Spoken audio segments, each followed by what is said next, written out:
کیا آپ کو معلوم ہے کہ لفظ بوائیکاٹ دراصل ایک برطانوی افسر چارلز بوائیکاٹ کے سر نیم پر ہے؟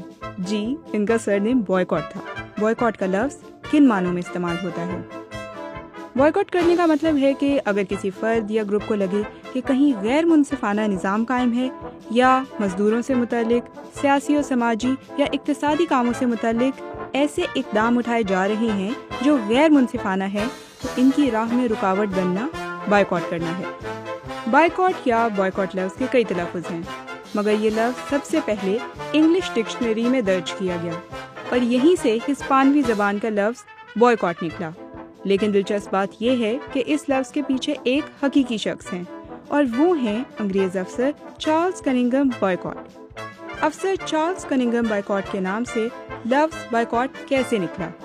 برطانوی فوجی افسر چارلز کننگھم بوائیکاٹ نے زمیندار بننے کے لیے فوج چھوڑ دی۔ وہ شمال مشرقی آئرلینڈ میں ایک زمیندار ارل آف ارن جان کرائٹن کی جائیداد کا انتظام سنبھالنے لگے، اور اسی دوران ان کا وہاں کرائے پر زمین لے کر کام کرنے والے کسانوں کے ساتھ تنازع شروع ہوا۔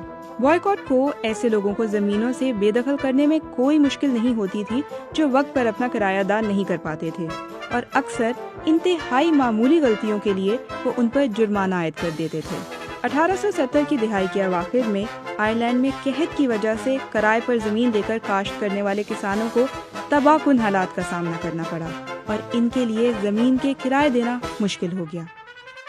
1879 میں میو کاؤنٹی میں ایک کسان کے بیٹے نے آئرلینڈ میں کسانوں کی قومی سطح پر ایک تنظیم بنائی جس کا مقصد کسانوں سے حاصل کردہ کرایوں میں کمی کروانا اور ان کی بے دخلی کو روکنا تھا۔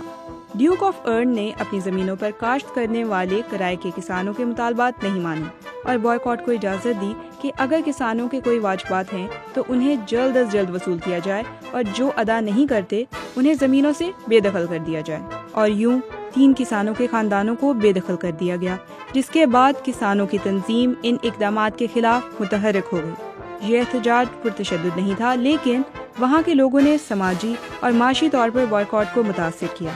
انہیں فصلیں کاشت کرنے اور کٹائی کرنے کے لیے بھی کوئی مزدور نہیں ملتا تھا۔